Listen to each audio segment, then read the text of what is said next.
ruangan ini maupun yang berada di live chat. Selamat bertemu kembali pada acara kelas Zoom hari Sabtu tanggal 17 September 2022.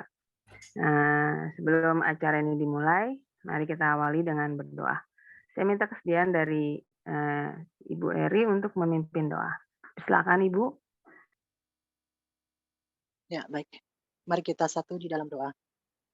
Allah yang kami sembah, di dalam nama Tuhan Yesus Kristus, segala puji, hormat, serta syukur Tuhan, kembali kami naikkan di hadapan-Mu ya Allahku. Pada malam hari ini Tuhan, kami berkumpul dalam satu Zoom meeting Tuhan. Kami percaya Tuhan, Engkau ada di tengah-tengah kami, di mana kami berkumpul 1, 2, 3 orang Tuhan. Engkau ada ya Bapa, di dalam setiap hati kami, di dalam pribadi kami masing-masing. Tuhan Yesus yang baik, pada malam hari ini kami rindu untuk mendengarkan akan firman-Mu yang hidup, firman-Mu yang menjadi kekuatan dalam hidup kami. Sehingga Tuhan, apa yang kami dengar, biarlah Tuhan firman-Mu boleh menjadi nyata dalam setiap kehidupan kami. Apa yang kami dengar Tuhan, biarlah firman-Mu boleh menjadi berkat dan kekuatan dalam kami mengiring akan Engkau. Engkau memberkati Pak Erben Tuhan dalam pelayanan pada malam hari ini. Engkau memberikan hikmat yang daripadamu ya Bapa. Sehingga Tuhan, firman yang disampaikan Tuhan boleh menjadi ya Bapa akan firman-Mu yang hidup dan roti-Mu yang hidup ya Bapa dalam hidup kami. Terima kasih Tuhan, kami siap untuk mendengarkan firman-Mu. Di dalam nama Tuhan Yesus Kristus, kami mengucap syukur. Haleluya. Amin. Puji Tuhan. Ya, acara malam ini seperti biasa yang menjadi narasumber adalah Pak Erben. Nah, sebelumnya kelas Zoom ini, acara ini akan di live-kan oleh Erben Channel, lalu Eklesia Channel, dan Teolog Konstitual Channel, RPM Channel. Baiklah, untuk mempersingkat waktu, maka saya serahkan acara ini selanjutnya pada Pak Erben. Silakan Pak. Monitor Pak Erben. Shalom Pak Erben. Oke. Ya. Shalom semua. Shalom. Kita akan masuk Shalom, pada sesi kelas kita. Materi kita malam hari ini tentang hukum perkawinan atau pernikahan dalam Kristen berdasarkan Alkitab ya. Jadi materi kita hari ini hukum perkawinan atau pernikahan Kristen dalam Alkitab. Dalam kurung poligami, poliandri bukan rancangan Tuhan. Tetapi itu adalah rancangan dari manusia yang sudah berdosa. Sebelumnya coba kita membaca di dalam Matius 19, ya, Matius 19, kita coba baca ini, Matius 19, ayat 6. Ayat 6 ya Pak? Iya, dikatakan, baca ya Pak? Ya, boleh dibacakan? Ya, kita baca. Matius 19 ayat 6. Demikianlah mereka bukan lagi dua, melainkan satu. Karena itu, apa yang telah dipersatukan Allah tidak boleh diceraikan manusia. Amin.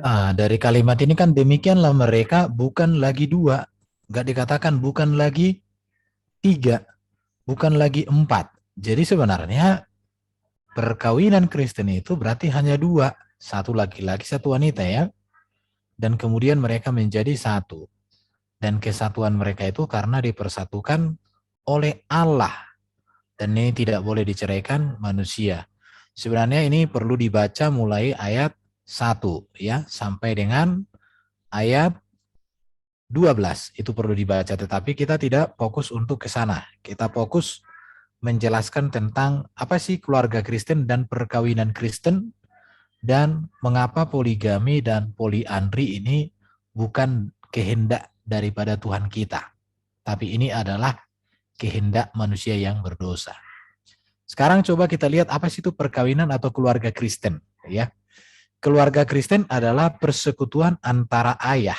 Ini kalau keluarga ya. Jadi ada persekutuan antara ayah, ibu, dan anak, tetapi kata kuncinya di sini ada yang telah percaya, ya. Ada kata percaya. Jadi kalau ada ayah, ibu, dan anak tapi tidak percaya kepada Yesus, itu belum perkawinan atau keluarga Kristen. Dan menerima Yesus Kristus sebagai Tuhan, Kurios, dan Juru Selamat, soteriologi, soteri, ya, serta meneladani hidup Kristus. Jadi meneladani hidup Kristus dan ajaran Kristus dalam kehidupan sehari-hari. Jadi inilah arti keluarga atau perkawinan Kristen. Dari pengertian ini sebenarnya sudah dijelaskan ya bahwa pondasi perkawinan atau pondasi keluarga Kristen adalah Kristus. Berpusat pada Kristus itu sendiri, tidak yang lain. Maka apapun bentuk perkawinan atau keluarga Kristen harus dinilai dan harus diperbaiki berdasarkan ajaran Kristus. Kalau ada yang melenceng, ya itu ditolak.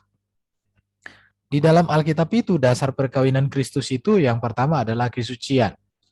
Mungkin nanti ada beberapa pengulangan-pengulangan yang akan saya ulangi, tetapi tidak masalah, itu penting karena pengulangan itu untuk penegasan ya. Yang pertama kesucian. Kesucian itu artinya apa? Jangan berzina sebelum atau sesudah. Jadi sebelum menikah atau sebelum sebelum diberkati tidak boleh, dan setelah diberkati tidak boleh berzina. Berzina itu berarti melakukan hal-hal yang tidak layak dan tidak pantas. Kemudian kesucian itu berbicara tentang penuh hormat terhadap perkawinan. Dikatakan dalam Ibrani 13 ayat 4, jangan cemarkan tempat tidur. Kesucian itu juga berarti tidak benar menikah dengan yang bercerai hidup. Karena menikah dengan yang bercerai hidup itu hukumnya adalah zina. Semua data-data Alkitab saya sudah tuliskan di sini. Kalau mau kita baca satu demi satu, nanti kita hanya membaca ayat-ayat. Tidak tersampaikan kerangka berpikir dari pengajaran kita. Yang kemudian itu monogami. Rancangan perkawinan yang dirancang Allah sejak semula, seorang laki-laki dengan seorang wanita. Jadi ini menjadi dasar dari perkawinan monogami. Jadi ketika Tuhan menciptakan manusia, satu laki-laki, satu wanita. Kalau perkawinan ibaratnya di luar dari monogami ini rancangan Tuhan, maka tentu dia akan menciptakan satu laki-laki, 2, 3, atau 4 wanita. Tapi kenyataannya tidak. Satu laki-laki dengan satu wanita. Inilah dasar sebagai pijakan atau nilai inti dari perkawinan, yaitu monogami. Kemudian ada namanya kesetiaan. Apa yang dipersatukan Allah tidak boleh diceraikan manusia. Hanya kematian. Jadi apa yang dipersatukan Allah tidak boleh diceraikan oleh manusia. Hanya kematian. Jadi sekarang ini kalau ada orang Kristen bercerai, tentu itu tidak mencerminkan perkawinan Kristen yang diajarkan di dalam Alkitab, tetapi itu mencerminkan gagalnya mereka menjalani hidup perkawinan Kristen yang sesungguhnya. Bahkan di dalam Maliaki 2:6 dikatakan Allah benci dengan perceraian. Bayangkan ya, benci, tidak suka, tidak sudi. Itu dasar perkawinan Kristen. Yang kedua itu kasih. Kasih ini nanti akan saya ulangi di bagian-bagian terakhir.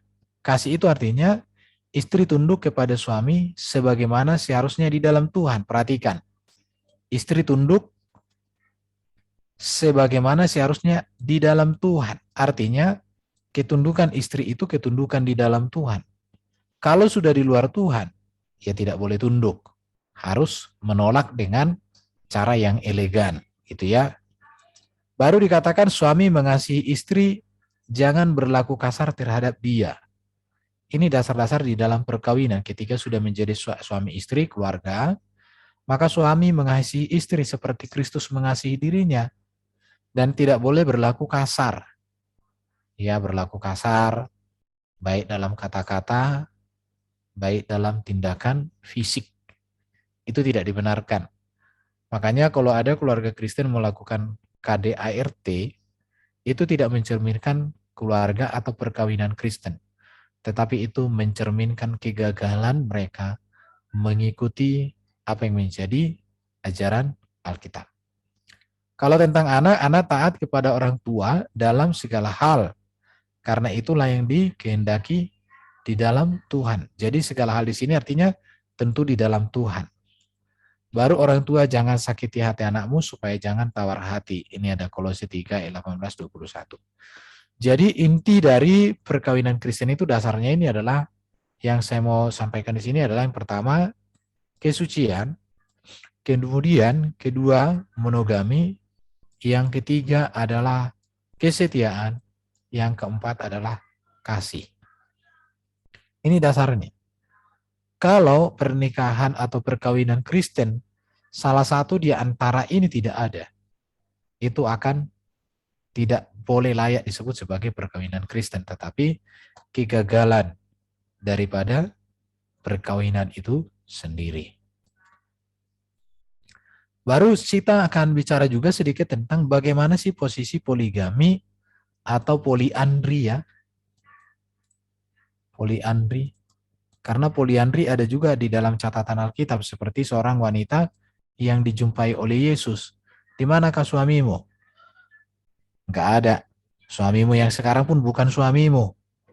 Dikatakan. Jadi yang pertama kita lihat di sini untuk memahami posisi poligami atau poliandri itu adalah bagaimana keadaan pradosa. Sebelum adanya dosa, apa yang dirancang oleh Allah. Jelas dikatakan di dalam Kejadian 2, 22-24, Allah menciptakan manusia dengan bentuk perkawinan monogami. Satu Adam, satu Hawa. Jadi tidak dikatakan satu Adam, dua Hawa, tiga Hawa, empat Hawa, tidak ada.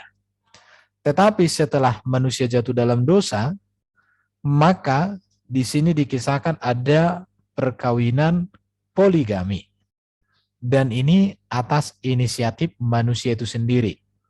Maka saya katakan poligami dan poliandri adalah produk manusia berdosa. Allah kita tidak pernah membuat sebuah ajaran untuk membenarkan poligami atau memerintahkan poligami. Justru dalam catatan Alkitab, perilaku poligami itu selalu membawa dampak negatif bagi mereka dan keturunannya. Di situ. Jadi orang poligami pertama itu kalau di Alkitab itu jelas dikatakan Lamek ya. Ini poligami pertama. Tetapi ini bukan perintah Tuhan, tetapi ini adalah kehendak manusia yang berdosa yang dikendalikan oleh hawa nafsu. Ini setelah manusia berdosa. Sekarang bagaimana dengan ajaran Yesus? Ini harus kita pahami ya. Di dalam ajaran Yesus dia menegaskan tentang perkawinan monogami. Satu laki-laki, satu wanita, setia seumur hidup. Kemudian bagaimana dengan gereja Tuhan sekarang? Gereja ini meneruskan ajaran Yesus. Jadi ajaran gereja itu bersumber dari apa yang diajarkan oleh Yesus. Ajaran Yesus ini diteruskan oleh para rasul dan oleh gerejanya sampai sekarang. Makanya kita harus mengajarkan bagaimana sih posisi poligami dan poliandri di dalam Alkitab, di dalam iman Kristen, dan bagaimana kronologis poligami itu terjadi. Poligami terjadi karena kehendak manusia untuk hidup, menikmati kesenangan sendiri. Di situ ya. Oke, sekarang fakta Alkitab tentang poligami. Saya sedikit ini sampaikan. Ada Lamek mengambil 2 istri. Kemudian hukum Musa itu mengakomodasi bentuk praktek dari pernikahan atau perkawinan lebih dari 1 istri. Mengakomodasi. Ini bisa dibaca di sini ya. Apabila seorang mempunyai 2 orang istri, yang seorang dicintai dan yang lain tidak dicintai dan mereka melahirkan anak-anak baginya. Baik istri yang dicintai maupun istri yang tidak dicintai dan anak sulung dan seterusnya. Jadi di sini kita melihat tidak boleh ia memberikan bagian anak sulung kepada anak dari istri yang dicintai, merugikan anak dari istri yang tidak dicintai, yang sulung, ada yang adalah anak sulung. Jadi mengakomodasi, bukan membenarkan ya.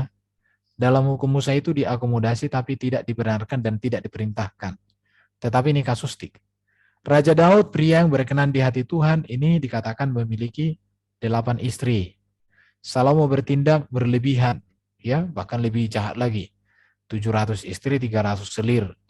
Dan ini melanggar ketentuan dalam Ulangan 17:16 di mana bahwa raja tidak mengumpulkan terlalu banyak istri ya. Di sini dia. Jadi memang ada praktek-praktek poligami di dalam Alkitab. Bahkan poliandri di zaman Yesus ada seorang wanita yang memiliki sudah 5 kali bersuami. 5 atau 7 ya. Jadi dari sini kita melihat bahwa memang perilaku poligami bukan perintah Tuhan. Kalaupun kita lihat di dalam hukum Musa diakomodasi, tetapi tidak untuk membenarkan, tetapi supaya perilaku poligami itu tidak menjadi membawa masalah yang lebih besar atau berdampak yang panjang. Makanya diakomodasi. Tetapi bukan untuk merekomendasikan atau memerintahkan. Beda ya. Jadi mengakomodasi dengan merekomendasi atau memerintahkan dan mengharuskan itu berbeda. Mengakomodasi artinya sudah ada orang terlanjur. Terus bagaimana ini? Ya diakomodasi. Artinya diberikan solusi atau diberikan arahan, standar-standar apa yang harus dilakukan bagi mereka yang sudah terlanjur. Jadi bukan disuruh. Itu konteksnya di sini. Baru dikatakan bagaimana poligami. Yang pertama saya harus tegaskan, Allah tidak merancang atau tidak pernah memerintahkan manusia poligami. Sepanjang saya membaca Alkitab, tidak pernah Allah memerintahkan, hai ambil 2 istri dan seterusnya, enggak. Tidak boleh, tidak ada itu ya. Poligami adalah kehendak manusia yang dipaksakan. Dan di dalam hemat saya, setiap membaca catatan Alkitab ini, selalu mendatangkan masalah dalam perkawinan. Dan ini konsekuensi setiap keputusan atau setiap perilaku. Setahu saya poligami itu adalah kehendak manusia yang dipaksakan dan ini selalu mendatangkan masalah. Makanya kalau wanita yang benar-benar menghargai dirinya, pasti dia tidak akan mau dipoligami. Amit-amit katanya kan, lebih bagus gak usah kawin gitu dah. Karena namanya diduakan itu tak enak. Walaupun ada lagu, cintaku terbagi 2, sayangku terbagi 2. Adu-aduannya ku sukai. Nggak ada kayak gitu di Alkitab. Ya. Allah mengetahui manusia dengan kehendak bebasnya yang dalam natur keberdosaan rentan dengan pelanggaran. Untuk itu Allah memberikan sebuah hukum yang menjadi tuntunan dalam melakukan kehendak Allah tanpa menghilangkan konsekuensi dari perilaku tersebut.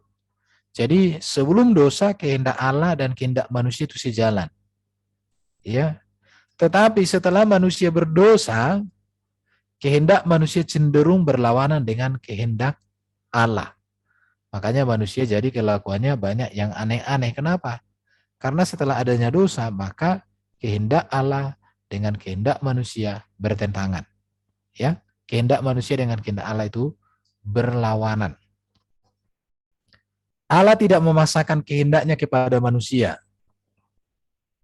Atau bisa dikatakan Allah tidak memberangus kehendak manusia yang diciptakan dengan kehendak bebas. Manusia itu diberikan pilihan dan kebebasan untuk bersikap. Jadi mengapa manusia bisa poligami walaupun Tuhan tidak perintahkan, tidak anjurkan, tidak perintahkan, atau tidak rekomendasikan? Karena Tuhan tidak memaksakan kehendaknya, ada namanya free will. Jadi Allah kita itu tidak memberangus kehendak bebas manusia yang diciptakan dengan kehendak bebas. Manusia diberikan pilihan dan kebebasan untuk bersikap. Di situ ya, makanya ketika orang melakukan poligami, yaitu keputusan dia. Dan konsekuensinya ada dampaknya, ada negatif. Allah mengizinkan dalam tanda kurung diberikan kebebasan manusia dalam batasan tertentu ya. Jadi ada kebebasan yang diberikan kepada manusia dalam batasan tertentu melakukan kehendak bebasnya. Dan tentu akan berdampak pada manusia itu sendiri.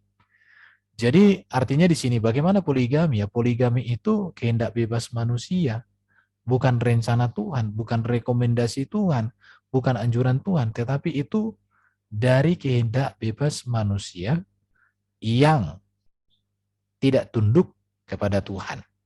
Oke, kita lanjut ya. Baru bagaimana kalau seseorang pernah poligami kemudian dia bertobat? Apakah bisa dipakai Tuhan? Saya katakan ada data yang menunjukkan dipakai Tuhan. Tetapi hal ini tidak menjadi dasar untuk membenarkan perilaku poligami ya. Jadi kalau ada orang yang poligami masih dipakai Tuhan, itu tidak boleh alasan untuk membenarkan perilaku poligami, tidak boleh. Melainkan menyatakan bahwa kasih karunia Tuhan lebih besar daripada dosa dan kesalahan manusia, bahkan menuntun manusia masuk dalam pertobatan. Jadi bagaimana kalau seseorang poligami kalau bertobat? Ya memang Tuhan menyatakan kasih karunia kepada orang itu, tetapi bukan untuk membenarkan, ya, dan bukan untuk menganjurkan. Allah memilih untuk menolong dan menyadarkan dan menobatkan daripada menghukum. Jadi bagaimana dengan orang poligami? Apakah bisa dipakai Tuhan? Bisa. Tetapi harus disadarkan dan ditobatkan. Karena Tuhan lebih suka menobatkan orang daripada menghukum. Jadi kalau ada Tuhan yang suka menghukum, mengutuk, dan lain sebagainya, itu perlu dipertanyakan. Allah tidak pernah menyatakan hukumannya tanpa menyatakan kasihnya terlebih dahulu. Kasih Allah selalu mendahului hukuman Allah. Itu yang harus dicatat. Sekarang sedikit saya ulang dengan apa yang disampaikan tadi, dasar perkawinan Kristen ya. Yang pertama, bahwa dasar dari perkawinan Kristen ini adalah Allah sendiri yang membentuk atau inisiator perkawinan. Maka dikatakan di dalam Kejadian 2:18, tidak baik kalau manusia itu seorang diri saja. Aku akan menjadikan penolong baginya yang sepadan dengan dia. Jadi dasar perkawinan Kristen itu Allah sendiri yang membentuk atau inisiator dari perkawinan itu. Ini dasarnya. Jadi perkawinan itu bukan yang penting. Ada orang mengatakan itu. Siapa itu yang mengatakan teman-teman? Unlimited edition itu siapa itu? Ada yang tahu? Maksudnya Pak? Kan dikatakan Maksudnya, yang penting 4. Artinya kalau udah bosan 1, ceraikan, ambil lagi yang 1 yang baru. Udah bosan, ceraikan. Ada kan itu kan lem ngomong biru kayak gitu? Pak, lem biru, lempar beli baru. Nah, Lempar jadi ambil yang baru. iya. Artinya gini. Jadi perkawinan Kristen itu bentukan atau inisiator perkawinan itu adalah Tuhan. Itu yang kita tahu. Jadi Tuhan yang mempertemukan, Tuhan yang mempersatukan. Pendeta yang memberkati itu adalah sarana, atau itu adalah wakil untuk apa? Utusan Tuhan atau orang yang dipercayakan untuk menyatakan berkat itu ya. Jadi perkawinan merupakan suatu perjanjian yang sakral dan mengikat. Ini perlu diperhatikan ya. Jadi perkawinan itu atau pernikahan Kristen itu suatu perjanjian yang sakral dan mengikat. Bahkan dikatakan perkawinan Kristen itu merupakan perjanjian antara 3 pribadi. Ini perlu dikasih tahu ini ya. Mengapa dikatakan perjanjian yang pribadi? Karena di situ ada suami atau laki-laki, ada istri atau wanita, dan Allah. Perjanjian ini tidak dapat dibatalkan atau diceraikan. Jadi perkawinan merupakan perjanjian antara 3 pribadi. Makanya ketika orang diberkati di gereja kan si laki-laki berkata, aku si Anu menerima engkau di dalam nama Tuhan Yesus menjadi istriku yang sah. Dan seterusnya, ada kan? Jadi laki-laki itu berjanji kepada Tuhan bahwa dia menerima seorang wanita itu menjadi istrinya untuk hidup benar, hidup kudus, untuk memuliakan. Demikian juga seorang istri berjanji kepada Tuhan. Dan Tuhan juga merancang perkawinan ini sebagai daripada dia sendirilah pusat dari perkawinan itu. Jadi perjanjian ini tidak dapat dibatalkan atau tidak dapat diceraikan. Perkawinan itu bukan kontrak. Halo teman-teman, pernah dengar nggak ada perkawinan kontrak, kawin kontrak? Ada Pak, tahu. Banyak Pak. Jadi itu bukan perkawinan. Kalau di orang Kristen itu namanya bukan perkawinan, itu percinahan.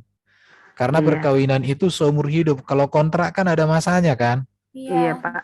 Contoh kita kontrak rumah. Kalau kita sudah punya rumah baru ya kita tinggal. Iya, betul. Iya. Tapi kalau perjanjian, kalau kita sudah ada rumah, ya nggak boleh kemana-mana. Di situ terus. Kita harus diami, kita gunakan. Itulah perjanjian. Jadi kalau ada orang menganggap bahwa perkawinan itu kontrak, itu bukan ajaran Tuhan dan itu adalah produk manusia berdosa. Bahkan kalau mau kita keras, itu ajaran setan-setan atau nabi-nabi palsu ya. Jadi perkawinan bukan kontrak antara manusia yang sewaktu-waktu dapat dibatalkan karena satu alasan apapun. Jadi nggak boleh ditalak kalau perkawinan Kristen. Ada orang, udah bosan, itu terus. Udah, talak 3, ganti, cari yang lain. Apa itu? Baju kali Pak. Baju aja nggak kayak gitu kok. Bosan dibuang. Bukan, baju aja nggak loh Bu. Habis dipakai, kotor, dicuci lagi loh, disimpan. Iya. Ini Pak, masa beneran. wanita dipakai, udah dinikmati, dibuang. Itu lebih rendah dari baju Bu. Itu kayak sampah itu. Iya benar Pak. Hanya sampah kan sekali apa kan, hanya sampah kan Iya, dibuang nggak seterusnya. ada, iya benar. Kalau baju Langsung masih buang. dicuci Bu, dicuci, Iya. eman-eman dibuang. Oke. Bahkan dikatakan di dalam Alkitab kita Matius 19:6 dan Maliaki 2:15-16, Allah membenci perceraian. Jadi sebenarnya sebesar apapun masalah dalam keluarga, tetap solusinya bukan perceraian. Solusinya adalah pertobatan yang sungguh sebenarnya. Ya. Jadi dasar perkawinan itu, hubungan kesatuan suami istri di dalam kekristenan itu menggambarkan ya hubungan kesatuan antara Kristus dengan jemaatnya yang diikat oleh kasih Allah. Dan juga melambangkan hubungan antara Allah sebagai suami dari umatnya sebagai istri. Jadi di dalam Alkitab, hubungan yang paling intim yang dibicarakan itu adalah hubungan suami istri. Hubungan ayah dan anak tidak seintim hubungan suami istri. Di situ ya, apalagi hubungan antara anak dengan anak. Jadi hubungan kesatuan suami istri itu menggambarkan hubungan kesatuan antara Kristus dengan jemaat yang diikat oleh kasih Allah. Kristus kepala kita tubuhnya. Kepala tanpa tubuh itu cacat. Tubuh tanpa kepala itu juga cacat. Maka perkawinan dalam kekristenan ini bukan barang main-main. Ya, ada orang lain udah marah dia, talak 1, talak 2, talak 3, selesai. Cari yang baru. Kita tidak boleh kayak gitu, ya. Karena ini adalah simbol dari kepada kesatuan antara kita, suami istri. Baru prinsip perkawinan Kristen, ini beberapa prinsip ya yang harus dipahami. Seorang pria harus menikah dengan seorang wanita. Jadi tidak ada di dalam ajaran Alkitab bahwa yang boleh menikah atau kawin itu wanita dengan wanita, apa laki-laki dengan laki-laki, apalagi dengan pria dengan hewan atau wanita dengan hewan, itu tidak ada. Kalau ada orang yang mengaku beragama Kristen tapi perkawinannya seperti ini, kami harus katakan itu bukan ajaran Yesus dan bukan ajaran Alkitab. Itu produk manusia yang berdosa, yang dikuasai dosa, yang dikuasai oleh dunia, roh-roh najis. Baru yang berikut, pria dan wanita itu mempunyai kedudukan dan harkat yang sama di hadapan Tuhan. Makanya di dalam ajaran Alkitab, wanita itu harus sangat dihormati di dalam keluarga. Tidak seperti di tempat lain, boleh istri dipukul, ya, atau bisa istri diasingkan kalau melakukan satu pelanggaran, bahkan diasingkan dia disuruh terus dan semuanya. Di dalam kekristenan perkawinan itu adalah bahwa pria dan wanita memiliki kedudukan dan harkat yang sama di hadapan Tuhan. Laki-laki tidak lebih tinggi di hadapan Tuhan dari wanita. Wanita tidak lebih tinggi dari laki-laki di hadapan Tuhan. Tetapi memiliki posisi yang sama. Tadi sudah saya katakan perkawinan Kristen adalah monogami. Perkawinan yang dirancang oleh Tuhan itu perkawinan monogami. Perkawinan di luar daripada monogami itu bukan rancangan Tuhan. Itu produk manusia berdosa. Ya. Seorang pria Kristen hanya dibolehkan hidup bersama seorang wanita serta perkawinan diberkati di gereja lokal. Jadi seorang laki-laki dengan seorang wanita tidak boleh tinggal satu rumah kalau belum diberkati. Kalau ada orang sudah hidup satu rumah tapi belum diberkati, itu kebangetan. Itu enggak sesuai dengan firman Tuhan atau tidak sesuai dengan janji Tuhan ya. Itu salah itu. Karena harus menekankan kekudusan. Baru seorang pria atau wanita Kristen hanya boleh bersatu dengan pasangannya. Tidak boleh dengan yang lain. Ya, hanya dengan pasangannya dia boleh bersatu. bersetubuh, ya. Perkawinan Kristen itu berlaku seumur hidup, tidak dapat dibatalkan oleh siapapun kecuali kematian. Saya sudah sampaikan tadi. Perkawinan Kristen hanya dapat dilakukan oleh pria dan wanita Kristen yang seiman. Jadi nggak boleh orang Kristen itu menikah dengan yang tidak percaya kepada Yesus, tidak boleh. Bergaul, berteman, silahkan. Tapi kalau menjadikan suami istri itu tidak sesuai. Kenapa? Karena tidak mungkin gelap dengan terang bersatu. Itu tidak mungkin. Jadi perkawinan Kristen itu hanya dapat dilakukan oleh pria dan wanita Kristen seiman. Makanya saya katakan, nah kalau kau sudah berpacaran dengan beda iman, ya sebaiknya putus. Tapi bukan berarti putus kontak, putus komunikasi, benci, tidak. Putus dalam pengertian tidak bisa dibawa itu kepada jenjang perkawinan, tidak boleh, atau pernikahan, tidak boleh. Karena itu tidak mungkin. Apa itu menyalahi? Karena gelap dan terang tidak bisa bersatu. Ingat itu ya. Jadi kalau ada orang Kristen pacaran dengan orang yang beda keyakinan, putus saja, atau kalian berembuk, bergumul, berdoa, perkenalkan Yesus supaya mengerti tentang siapa Yesus, ya harus diperkenalkan.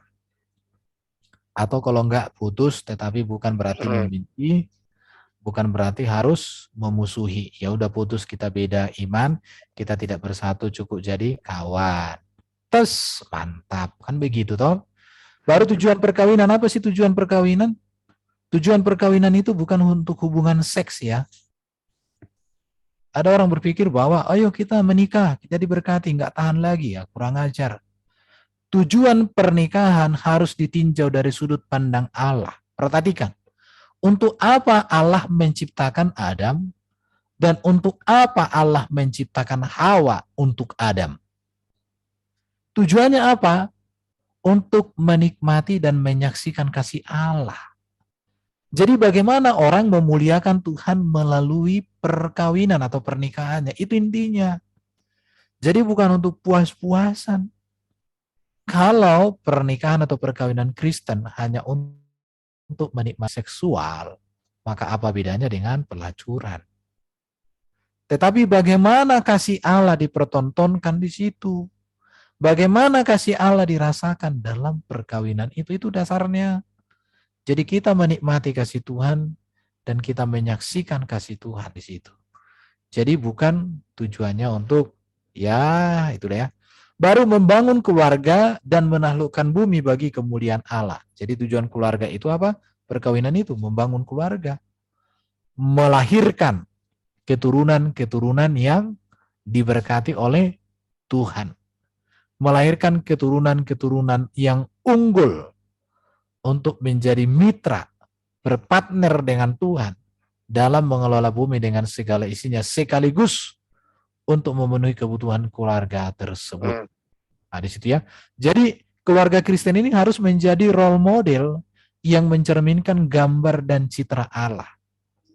Maka kita harus membangun keluarga ilahi, keluarga di mana Tuhan menjadi sentral. Itulah perkawinan Kristen, pernikahan Kristen, keluarga Kristen. Jadi keluarga Kristen itu harus berpusat pada Yesus, berpusat pada Alkitab, bukan pada dunia. Kalau memang kita hidup di dunia, boleh kita menikmati, mengusahakan semaksimal mungkin. Tetapi tujuan keluarga atau perkawinan atau pernikahan Kristen, bagaimana Allah, bagaimana Bapa di surga dimuliakan. Baru kemudian bertumbuh bersama menuju kesempurnaan Kristus. Jadi tujuan daripada perkawinan itu adalah bagaimana suami dan istri, laki-laki dan wanita ini semakin bertumbuh ke arah Kristus, semakin disempurnakan kepada arah Kristus. Itu dia. Jadi kalau ada orang menikah makin jauh dari Tuhan, atau kawin diberkati di gereja, tapi makin jauh dari Tuhan, ini perkawinan bukan dari yang sebenarnya, ini perkawinan yang salah. Tapi perkawinan itu adalah mengarahkan keduanya dan semua keluarga untuk hidup di dalam takut akan Tuhan. Saya hanya menyampaikan prinsip-prinsipnya saja, saya tidak kasih contoh-contohnya. Karena kita, nanti kalau contoh-contohnya bisa kita tambahkan masing-masing. Yang berikut itu, kalau di dalam keluarga setelah perkawinan itu ada peran keluarga Kristen. Peran suami, suami itu adalah kepala. Kepala itu artinya sumber, penopang, dan pemelihara. Makanya sebagai seorang suami itu ya harus bertanggung jawab. Jangan sampai hanya tahu untuk membuat anak, tidak bertanggung jawab. Hanya tahu untuk menikah dan kawin, tapi tidak tahu bertanggung jawab. Baru suami harus mengasihi istri, bukan mengasingkan istri. Karena ada orang mengajarkan kalau istrinya melakukan salah, asingkan dia. Ya, diminggirkan. Nggak boleh. Apalagi kalau dikasarin ya. Baru suami menghargai istri. Silakan nanti teman-teman bisa dibaca mungkin ini ya. Peran-peran daripada keluarga. Kalau saya baca di sini, suami adalah kepala di dalam 1 Korintus 11 ayat 3. Tetapi aku mau supaya kamu mengetahui hal ini. Yaitu kepala dari tiap laki-laki ialah Kristus. Kepala dari perempuan ialah laki-laki dan kepala dari Kristus ialah Allah. Jadi laki-laki yang bisa mengasihi istrinya adalah laki-laki yang sudah menjadikan Kristus kepalanya. Artinya begini, jadi kalau ada orang-orang muda yang belum punya pacar, carilah calon suamimu yang sudah menjadikan Yesus sebagai kepala di dalam dirinya. Kalau seorang laki-laki sudah bisa menjadikan Yesus sebagai kepala dalam dirinya, dalam hidupnya, maka dia pasti mampu mengasihi istrinya dengan baik dan anak-anaknya. Tapi kalau Yesus bukan menjadi kepala, waduh, berat. Berat men, berat. Repot. Baru suami harus menghargai istri. Suami bisa menghargai istrinya ketika suami itu benar-benar juga mengasihi, menjadikan Tuhan. Maka dikatakan di dalam Efesus 5 ya, hai suami, kasihilah istrimu sebagaimana Kristus telah mengasihi jemaat dan telah menyerahkan dirinya baginya. Waduh, jadi kasih seorang suami kepada seorang istri itu adalah seperti Yesus, mengasihi tanpa pamrih, bahkan menyerahkan dirinya. Jadi serahkanlah diri. Di dalam Efesus 5:28 dikatakan, demikian juga suami harus mengasihi istrinya sama seperti tubuhnya sendiri. Siapa yang mengasihi istrinya, mengasihi dirinya sendiri. Makanya konsep di dalam Kristen itu kan perkawinan itu 2 jadi 1. Bukan 2, kemudian jadi 3, jadi 4, dan lain. Oke, kita lihat peran seorang istri di dalam Alkitab itu. Istri sebagai penopang suami, penolong ya. Istri menghormati suaminya sebagai kepala. Jadi harus menghormati dong ya. Jadi kalau suami menghargai, istri menghormati. Ya. Suami mengasihi, istri sebagai penolong. Ini hukum Alkitab. Kalau peran anak, hormatilah orang tua di dalam Tuhan karena haruslah demikian. Jadi sebenarnya kalau kita mau belajar Alkitab ini sudah sangat jelas sekali dikatakannya. Demikian juga kamu hai suami-suami, hiduplah bijaksana dengan istrimu sebagai kaum yang lebih lemah. Hormatilah mereka sebagai teman pewaris dari kasih karunia, yaitu kehidupan, supaya doamu jangan terhalang. Rupanya kalau suami istri suka bentrok, doanya nggak terjawab loh. Jadi keluarga Kristen itu harus harmonis. Salah satu penghalang doa di dalam 1 Petrus 3 ayat 7 dikatakan penghalang doa adalah tidak harmonis antara suami dan istri. Jadi kalau doanya ingin dijawab harus harmonis. Itu puji Tuhan ya. Peran istri itu sebagai penolong ya. Maka dikatakan Tuhan Allah berfirman, tidak baik kalau manusia itu seorang diri saja, aku akan menjadikan penolong baginya yang sepadan dengan dia. Di dalam Amsal 14 ayat 1, perempuan yang bijak mendirikan rumahnya, tetapi orang bodoh meruntuhkannya dengan tangannya sendiri. Di dalam 1 Petrus 3 ayat 3-4, perhiasanmu janganlah secara lahiriah, yaitu dengan mengepang-epang rambut, memakai perhiasan emas, atau dengan mengenakan pakaian yang indah-indah. Tetapi perhiasanmu ialah manusia batinia yang tersembunyi dengan perhiasan yang tidak binasa, yang berasal dari roh yang lemah lembut dan tentram, yang sangat berharga di mata Allah. Rupanya seorang istri perhiasannya itu bukan anting-anting, bukan baju bermerek, bukan tas, ya boleh-boleh saja sih. Tetapi yang lebih kepada adalah adanya karakter, sifat dan kemuliaan Kristus di dalam. Itu dia ya, luar biasa ajaran Alkitab ini. Ini sedikit pengulangan saja, perkawinan adalah perjanjian dengan Allah. yaitu monogami, heteroseks, bukan homoseks ya, lalu keluarga abadi, tidak boleh bercerai, dan harus mencerminkan kemuliaan Allah. Itulah keluarga. Jadi keluarga itu harus mencerminkan kemuliaan Allah. Maka di dalam keluarga itu tidak boleh ada penyembahan-penyembahan yang lain ya. Perjanjian dengan pasangan, Matius 19 ayat 6, menerima seumur hidup. Jadi Yesus mengkonfirmasi hal ini bahwa rusaknya hukum perkawinan karena kekerasan hati manusia. Jadi perkawinan yang lari dari apa yang sudah ditetapkan dari Alkitab itu bukan produk dan bukan program, bukan rancangan Tuhan. Tapi itu adalah produk manusia berdosa atau perbuatan manusia yang menentang kehendak daripada Bapa di surga. Kalau kita melihat janji perkawinan Kristen ini sangat luar biasa ya. Demi nama Bapa, Anak, dan Roh Kudus, saya, si Anu, menerima engkau si Anu, menjadi satu-satunya istriku atau menjadi satu-satunya suamiku yang sah dalam perkawinan kudus. Sejak hari ini dan seterusnya, dalam suka dan duka, dalam kelimpahan dan kekurangan, aduh lengkap sekali. Di waktu sakit atau sehat, untuk tetap mengasihimu, menghormatimu, dan memeliharamu. Seperti Kristus mengasihi jemaatnya. Perhatikan nih, Kristus mengasihi jemaat. Sampai kematian memisahkan kita. Menurut titah tudus Tuhan dan iman percaya saya kepadanya. Di hadapan kehadiratnya, kuucapkan janji setiaku kepadamu. Amin. Wih, inilah janji suci perkawinan atau pernikahan Kristen. Jadi tidak ada mengatakan, aku nikahkan engkau, sah. Tapi wanitanya itu hanya duduk di samping, enggak kayak gitu kita. Tapi kedua mempelai itu berjanji, saling berjanji di hadapan mereka bersama, di hadapan keluarga, di hadapan pendeta dan semua undangan. Dan terlebih lagi mereka berjanji kepada Tuhan. Jadi perkawinan Kristen dasarnya adalah suami dan istri yang takut akan Tuhan dan menjadikan Tuhan di segala-galanya di dalam hidup mereka. Oke, demikianlah dulu yang bisa aku sampaikan. Silakan teman-teman mungkin ingin menambahkan atau menanyakan. Silakan. Iya.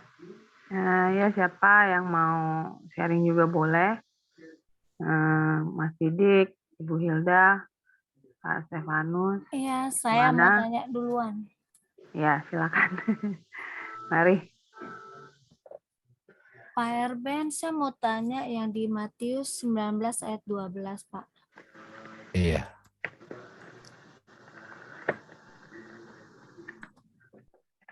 Saya baca ya, Pak ya? Atau Saya share boleh, saya share Oh, juga. iya. Enggak apa. Apa mau dibicarakan di sini, Bu? Matius 19 ya. Ya, ini kita harus benar-benar Matius 19 ayat 12. Yes. Iya. Iya. Mau ditanya apanya, Bu? Ini kan ada orang yang tidak dapat kawin karena ia memang lahir demikian dari rahim ibunya. Nah, yang mau saya tanyain yang ini, Pak. Dan ada orang yang dijadikan demikian oleh orang lain. Itu maksudnya apakah dia diguna-guna atau gimana, Pak? Itu. Contoh ya, ada orang yang dijadikan demikian oleh orang lain. Iya. Contoh, seorang mungkin diperkosa, trauma, tidak mau kawin. Itu contoh ya. Masih ada contoh-contoh yang lain mungkin. Patah hati ya, Pak. Iya, patah hati. Tetapi Jadi akhirnya dia benci sama laki-laki. Iya. Tapi gini, ada juga orang kayak gitu. Jadi karena memang dia memiliki masa lalunya lah gitu. Kalau masa lalu, jadi ada masalah. Tapi orang-orang ini pun sebenarnya kan harus dilayani. Iya. Kalau toh pun dia Konseling ya, Pak. Atau dia kecewa gitu, Pak, karena Bisa, ada orang tuanya bisa. pisah gitu. Jadi dia lebih baik sendiri gitu ya, Pak ya. Ya, bisa juga karena trauma seperti itu ya, Pak ya. Ya, ada trauma. Dia nggak mau nikah. Iya. Iya. Baru ada orang yang membuat dirinya demikian karena kemauannya sendiri oleh kerajaan surga seperti biarawati itu ya. Ya, Romo, Pak, pastor. Romo, Ya. Romo. Itu kan pilihannya. Jadi ada alasan orang tidak harus kawin. Yang 3 hal ini. Ya sekarang rahim, contoh rahim dari ibu itu kan lahir demikian artinya dia lahir cacat. Idiot gitu ya, Pak. Iya, iya. Iya, bisa. Artinya, Keterbelakangan, iya. iya, Iya, seperti bisa itu. jadi dia autis Iya, mungkin, iya, iya. sehingga ada Nggak kekurangan, ya mungkin Oh, menikah, bisa. iya. Atau bisa juga orang mungkin lahir Heeh. oh atau iya, iya. apanya rahimnya nggak bagus atau macam lah, atau Cacat ya, mungkin Pak, pokoknya ada lah anaknya. gangguan fisik ini, gangguan fisik gitu ya. Iya, iya. Nah, ini ada Leon Viter ini dari Hmm. Amerika nggak salah. Mm-mm. Iya, Pak. Itu aja sih, Pak, yang saya Itu aja ya. Tapi Ya. penjelasan saya ini sebenarnya kalau kita melihat hukum perkawinan Kristen ini jelas ya, luar Iya, biasa ya, betul, Pak. Mm-mm. luar biasa ya. Iya, Pak. Berarti ini ya, Pak, apa namanya? Kalau perkawinan Kristen seperti ini, artinya kita memang harus memilih jodoh kita benar-benar ya, Pak ya. Nggak bisa sembarangan gitu, karena pernikahan yang disahkan di altar di depan Tuhan itu sebenarnya pernikahan yang bukan main-main gitu. Iya Maksudnya betul harus betul. bisa dipertanggungjawabkan gitu loh. Jadi menikah itu ya emang harusnya sebenarnya ya kita memilih calon kita, pasangan hidup kita itu sungguh-sungguh ya, Pak ya. Iya, Maksudnya jangan asal comot, asal cinta buta lah ibaratnya gitu ya, Pak. Apalagi pernikahan dengan beda agama ya. Tapi kalau ya. yang saya mau Ada tanya, juga Pak, ada ini jawaban teman-teman di live chat YouTube. ya, Contohnya itu seperti apa itu apa itu yang menjaga-jaga permaisuri itu kan dikebiri itu. yang menjaga permaisuri. Dikebiri supaya dia nggak melakukan aneh-aneh terhadap permaisuri. Dalam konteks Oh, iya raja-raja dulu memang iya ya, ada. ya, ya. Ya. Itunya apa? Penjaganya ya, Ya, maksudnya teman-teman yang ada prajuritnya, di live prajuritnya. YouTube silakan naik. Ya, Kita ada sesi tanya Iya. jawab kok. Ada ya, yang kalau nanya mau tuh, tanya. Pak, katanya kalau poligami itu apa nih tadi ada pertanyaan nih, Pak. Saya ini lihat. Pak Erben, apakah poligami terjadi di saat masa roh Elohim tidak berada di dalam diri manusia, katanya. Oh, Roh Kudus tidak ada dalam diri manusia. Ya kalau Roh Kudus berkuasa dalam diri seseorang pasti dia tidak akan poligami. Iya, betul. Karena Roh Tapi Kudus itu kan suci dia. Iya, betul. Pasti dia taat kepada apa yang sudah ditetapkan diajarkan oleh Yesus. Iya. Tapi Pak, jika orang itu melakukan poligami, dia anak Tuhan, tapi Roh Kudus itu masih ada kan, Pak, di dalam dirinya. Ya, Ya, Pak Erben. kalau masalah Roh Kudus ada atau enggak, tapi artinya kan gini, Roh Kudus itu berkarya enggak? Iya. Oh iya, tidak Kan dia dihidupkan hidup ibaratnya kan Pak ya. Iya, Tidak jadi dihidupkan oleh orangnya. kuasa itu tidak. Nah, Pak, saya mau Ya, tanya, kalau orang Kristen kan itu tadi kan Pak Erben bilang pernikahan itu harus yang seiman, ya kan? iya. Tapi jika ada orang Kristen yang menikah tidak dengan seiman, Pak, tapi tidak diberkati di gereja gitu. Jadi menikahnya dengan, misalnya dia menikah dengan Muslim ya secara Muslim gitu. Itu sebenarnya kalau misalnya dia bercerai gitu, Pak, itu nggak apa-apa ya, Pak ya? Karena dia kan bukan menikah secara Kristen, Pak. Ada ayatnya di dalam 1 Korintus pasal 7 dikatakan begini. Hai kamu orang yang beriman, tidakkah engkau mau menolong istrimu yang tidak beriman? Jadi tidak boleh diceraikan sebenarnya, tetapi harus dibantu untuk mengenal Yesus itu. Itu lebih bagus. Tapi kalau misalnya dia sampai melakukan perceraian, itu disalahkan nggak sih, Pak, menurut ajaran agama kita? Ya jelas salah lah kan, salah itu Oh karena iya, karena tidak sesuai boleh dengan 1 kan. Korintus itu ya. Ya berdasarkan Harusnya 1 dia Korintus, dia harus jadi berkat. Dia harus jadi terang ya, berkat. Pak, buat Dia harus pasangannya ya. menjelaskan siapa Yesus sampai akhirnya dia percaya. Jadi jangan juga dia dibiarkan binasa kan, seperti itu. Nah, sekarang Pak Erben, saya mau tanya lagi. Jika seseorang menikah, dia salah nih, Pak, misalnya milih pasangan hidupnya ya, sama-sama Kristen. Pasangan hidupnya ini suka KDRT gitu loh, Pak. Itu bagaimana, Pak? Kalau orang yang suka KDRT itu kan menurut saya kan sakit jiwanya, Pak. Gitu loh, karena dia melakukan kekerasan dengan pukulan ya kan kepada istrinya, ya kan. Dan menurut Pak Erben itu kalau dia sampai berpisah dengan suaminya itu menurut ajaran agama kita itu salah apa enggak? Karena kalau misalnya dia nggak berpisah pun kan dia bisa bonyok Pak, digebukin terus Pak sama suaminya Pak. Gimana tuh Pak kalau seperti itu? Pertanyaannya kan harus Heeh. diselesaikan dulu mengapa dia keras, Iya, betul mengapa Pak. dia kasar. Jadi harus diteliti dulu kan. Iya. Kemudian penyebab dia kasar itu harus diselesaikan. Jadi apakah orang ini ibaratnya butuh pelayanan psikiater, ya dibawa. Tapi Atau kalau orangnya mungkin nggak ada, ini Pak, ada orangnya nggak mau loh Pak, nggak mau, dia merasa ya itu dirinya nggak dia artinya Heeh. bagaimana orang itu harus dituntun untuk sadar akan dosa-dosanya. Jadi itu fokus utama kita. Tetapi memang kalau dia tetap kasar, untuk beberapa waktu dia perlu dikasih waktu untuk merenung. Ya, jadi artinya ya bisa tempat, bukan Tapi bercerai. bukan berarti bercerai ya Pak, ya. Iya, dan masa itu digunakan untuk merenung, untuk bersadari. Dan di masa itu dia harus dibimbing, dituntun, seperti itu. Karena saya juga pernah ketemu dengan orang yang suaminya kasar kayak gitu, tapi Iya, istrinya sabar. emosinya tinggi gitu loh Pak. Jadi Iya, dia gebukin, out dikit bahkan aja. Iya. suaminya itu selingkuh, bawa wanita ke rumahnya, dilihat Waduh, dia. hancur. Aduh. Tetapi dia bertahan. Dia katakan, ya aku nggak mungkin bercerai samamu, karena aku udah berjanji sama Tuhan. Ya terluka dia, tapi tetap datang sama Yesus.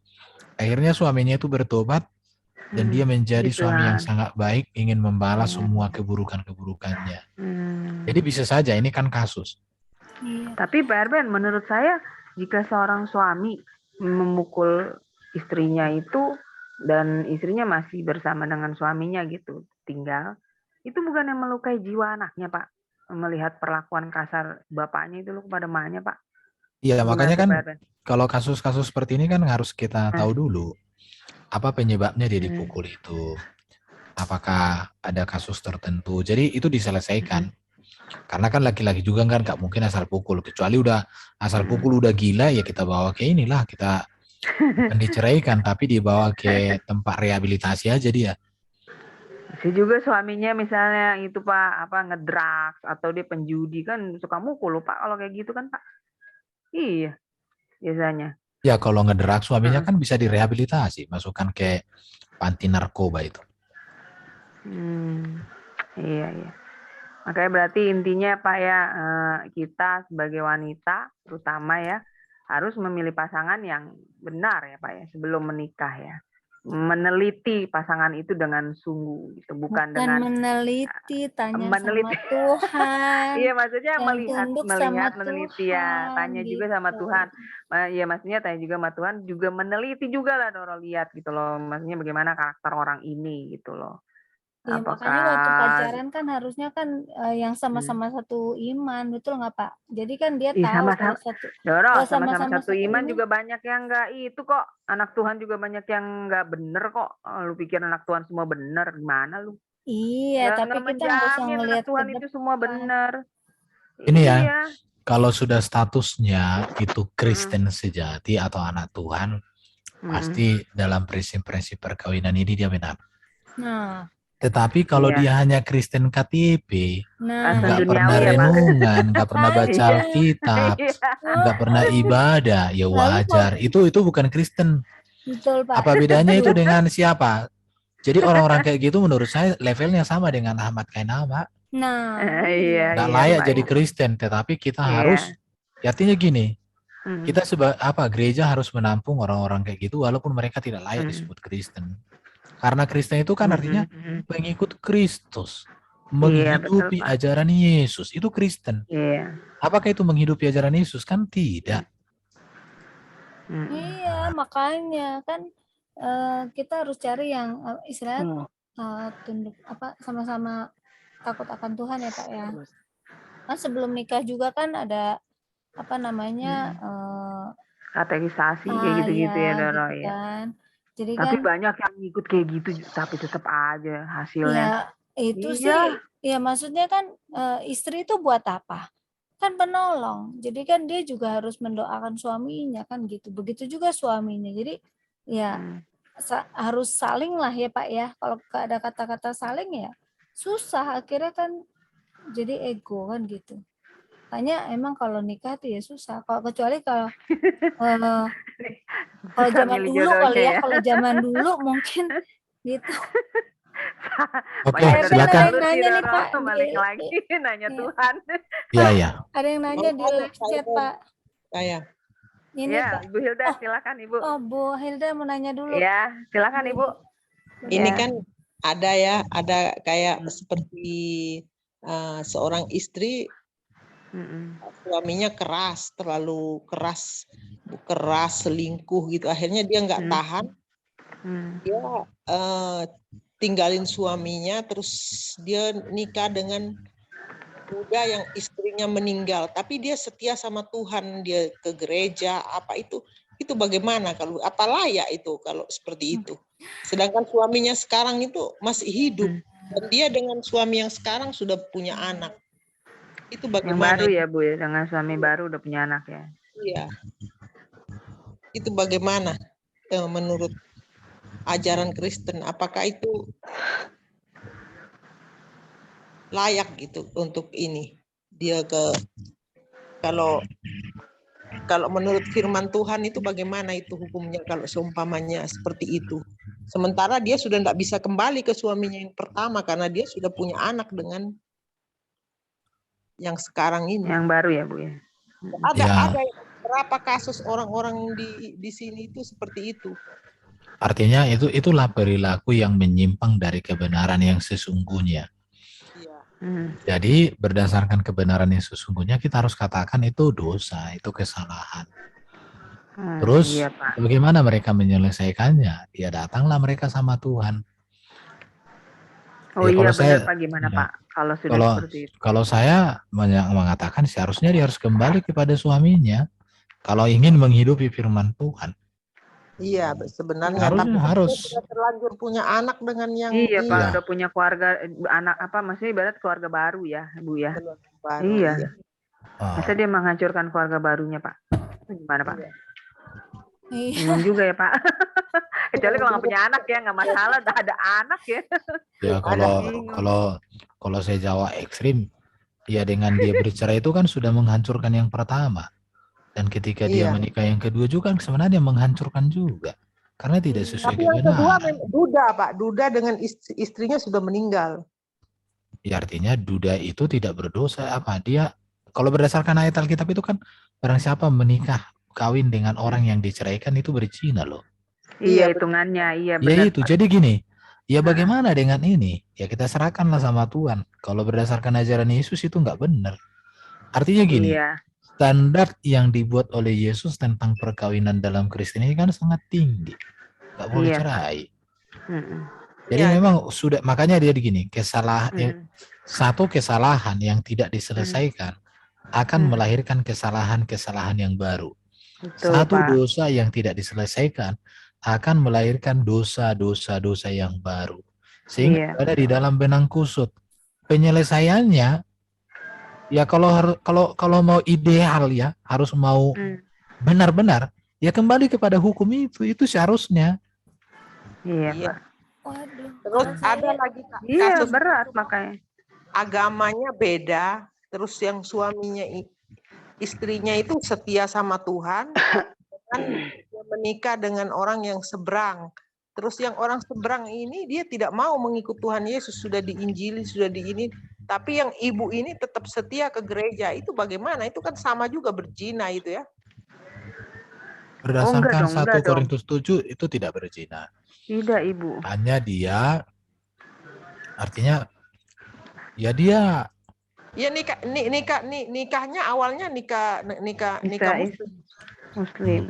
Kampungnya itu. Terus habis itu dia belum nikah gereja juga, tapi hidupnya bersama gitu dah, satu rumah. Ini kasus-kasus ini ya.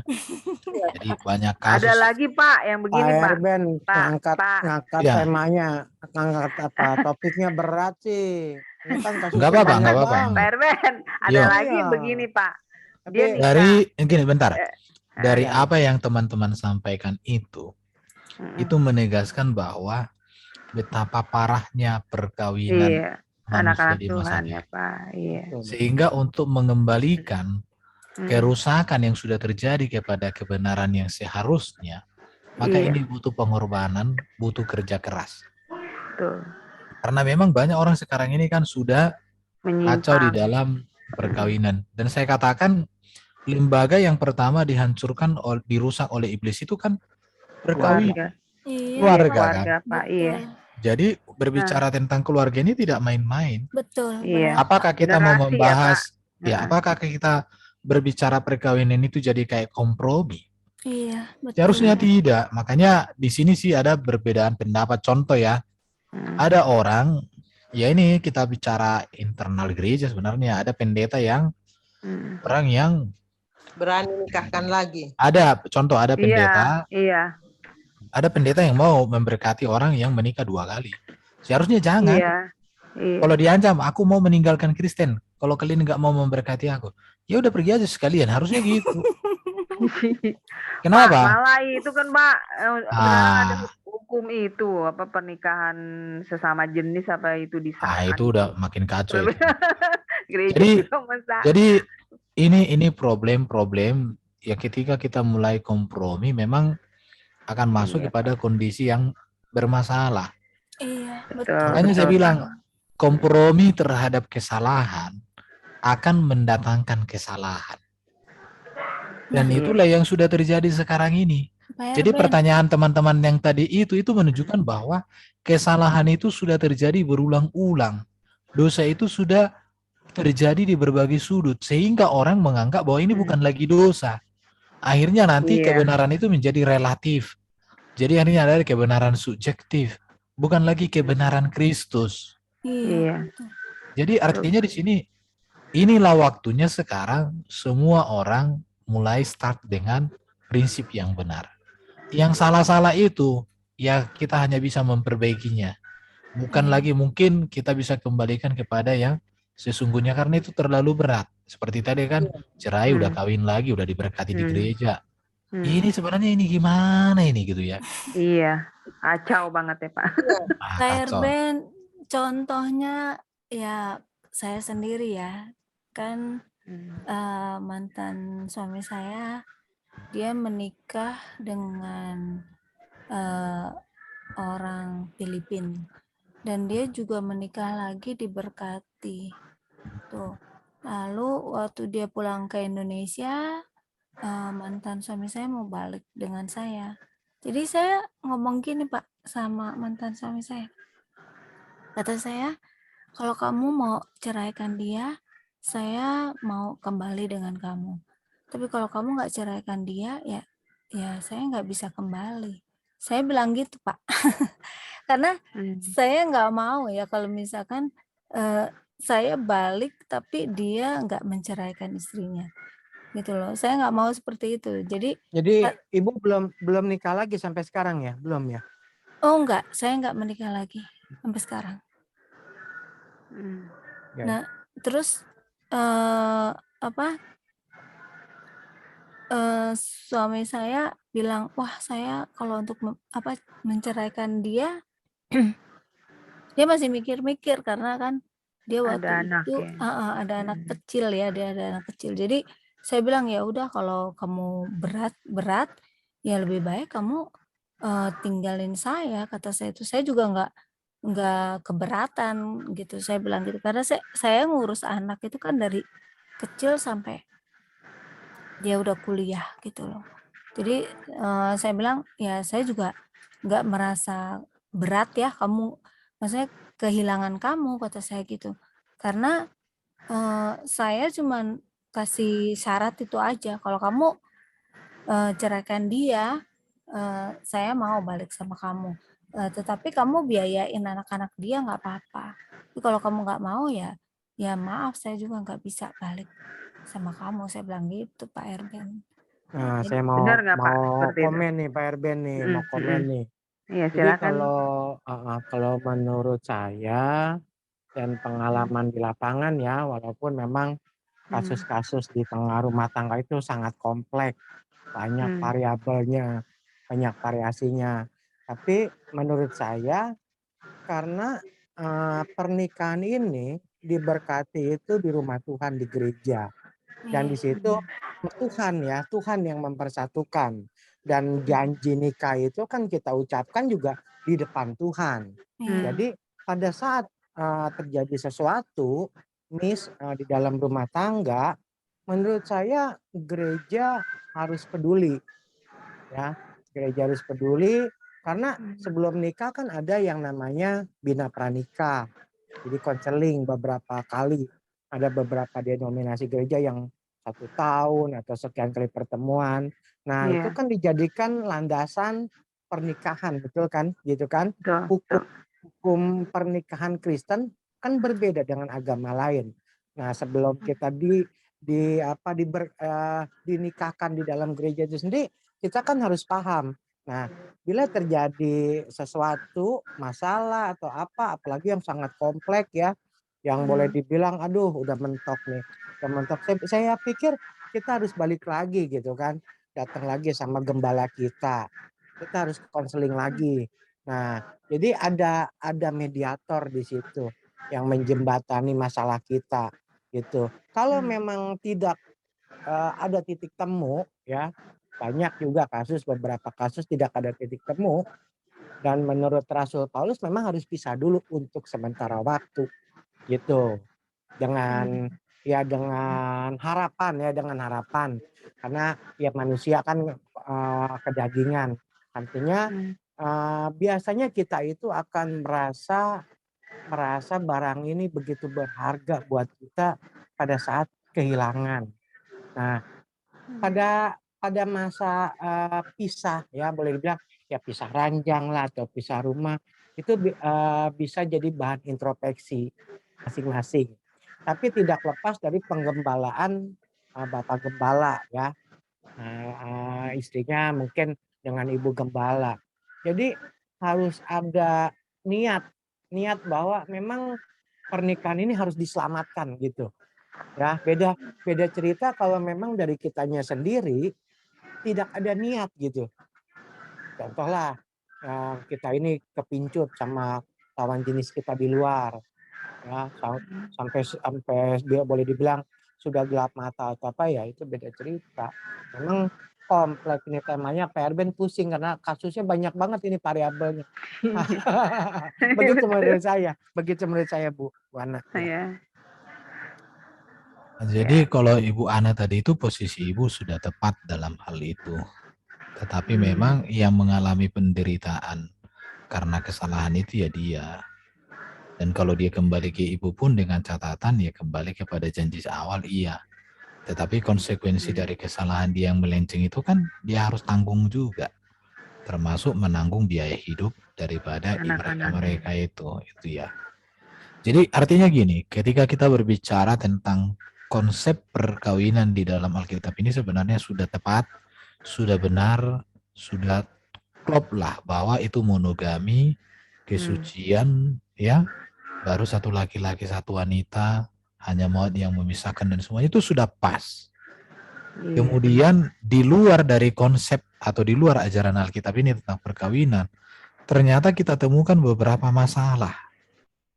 Sekarang yang harus direnungkan adalah apakah ketentuan perkawinan yang sudah benar yang dirancang Allah kita jadi lunturkan karena ada masalah, atau masalah ini harus dikembalikan tunduk kepada apa yang sudah dirancang Tuhan tentang perkawinan. Ini menjadi dilema menyelesaikan kasusnya. Kalau kita mau ibaratnya jadi win-win solution ya, artinya ya udahlah baik-baik gitu ya. Jadi keputusan kita bukan lagi keputusan hukum yang dibuat di dalam ajaran Alkitab tentang perkawinan, tetapi kita ingin menarik sedikit keluar demi dalam tanda petik kebaikan secara jasmani saja. Inilah celah juga untuk mendatangkan kesalahan-kesalahan berikutnya. Kalaulah gereja, ibaratnya ketika kita bahas ini, mulai detik ini, semua pendeta di seluruh dunia, semua gereja di seluruh dunia, membuat ketetapan bahwa hukum yang sudah dibuat Yesus tentang perkawinan, atau yang sudah dibuat di dalam Alkitab, yang seharusnya ya, satu laki-laki, satu wanita seumur hidup, tidak ada kesucian dan kekudusan, kesetiaan, itu menjadi dasar. Maka kita bisa jamin bahwa masalah yang sudah terjadi sekarang, biarlah itu terjadi, ya kalau mereka mau bertobat kembali kepada apa yang sudah ditetapkan, dan setelah itu semua orang hidup dalam benar, ya selesai masalah. Tapi kalau kita ibaratnya hanya melembekkan kebenaran ini demi mengadopsi atau kasih longgar sedikit, maka akan melahirkan kesalahan-kesalahan berikut dengan kesalahan yang sama, bahkan lebih berat. Itu yang saya lihat. Nggak tahu menurut teman-teman gimana ini? Iya, betul Pak. Kalau Jadi menurut berarti saya sih gini ya Pak ya. Kalau kita menikah, ya ini menurut saya ya Pak ya. Kalau menurut saya sih misalkan kita menikah di gereja gitu kan, udah di hadapan Tuhan. Terus entah itu istrinya atau suaminya yang berbuat selingkuh gitu. Salah satunya ada yang nggak nikah, contoh seperti saya kan nggak menikah gitu ya. Ya bukan saya mendoakan yang jelek ya buat itu mantan suami saya. Tetapi saya lihat kehidupannya itu gimana ya, kayak ya dibilang menderita ya memang menderita kan gitu ya. Mungkin karena itu yang harus dia tanggung gitu kali ya Pak ya. Jadi kita itu ya benar nggak bisa sembarangan gitu ya Pak ya. Kalau kita udah di luar jalur itu ya pasti ada akibatnya. Makanya emang kalau maksudnya orang Kristen itu nggak gampang ya Pak ya, nggak seperti mereka gitu. Ada akibatnya kalau menurut saya sih seperti itu Pak. Karena saya jadi lihat apa aja, yang ditabur itulah dia yang dituai ya. iya, Seperti karena itu. saya lihat aja dia ya menderita ya. Ya saya nggak pernah mendoakan, maksudnya mendoakan yang jelek ya, cuman saya mendoakan yang ya sudahlah gitu, saya mendoakan yang baik-baik buat dia dan keluarganya, itu aja sih. Ya itu tinggal kembali ke mereka ya, kalau mereka istilahnya suami istri nggak bertobat ya itu kan itu udah tanggungan mereka gitu. Makanya kita orang Kristen itu nggak sembarangan, kalau menurut saya sih seperti itu Pak Erpan. iya, jadi saya harus tegas mengatakan artinya ketika kita bicarakan konteks perkawinan Kristen ini sebenarnya kalau mau sepakat, mari kita berdiri lurus tegak di atas kebenaran yang sudah dibuat oleh Yesus. Masalah apapun yang sudah terjadi, kembalikan kepada apa yang sudah dituliskan di dalam Alkitab. Maka masalah-masalah setelah periode ini tidak akan ada lagi ke depan. Itu seharusnya, tetapi dosa itu kan selalu memiliki daya pikat dan dosa itu selalu ngejelimet. Betul Pak. Dosa itu kan ngejelimet dia supaya susah. Berarti Jadi ya balik dari apa yang dibicarakan kita di sini, itu kesimpulan yang bisa saya ambil itu artinya bahwa memang perkawinan di dalam dunia ini sudah kacau balau. Bahkan sudah merambat kepada orang-orang Kristen. Karena banyak orang Kristen seperti tadi yang mengatakan bercerai, ada yang selingkuh, berzina, kawin lagi semua. Jadi masalah-masalah ini, perkawinan yang rusak ini, itu bukan perintah Yesus, bukan ajaran Yesus, bukan anjuran Yesus. Tetapi itu adalah produk manusia, rancangan manusia yang berdosa. Atau bahkan saya katakan itu pengaruh dari setan. Itu dia. Jadi kalau sebenarnya kita mau taat sama apa yang sudah diajarkan di Alkitab sesuai dengan kita bahas tadi, betapa indahnya hidup menjadi seorang percaya. Itulah kurasa yang perlu untuk dipikirkan semua orang ya. Sangat kasihan memang kalau sampai, ya saya katakan di dalam keluarga-keluarga sekarang banyak kan masalah. Masalah ada orang punya anak tapi nggak punya suami. Ada. Iya betul Pak.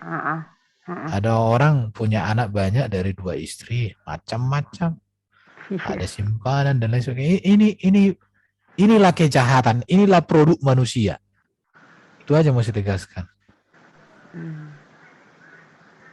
Dan ini ya Pak, harusnya gereja juga tegas ya Pak ya. mengambil Ya, tindakan jadi ya.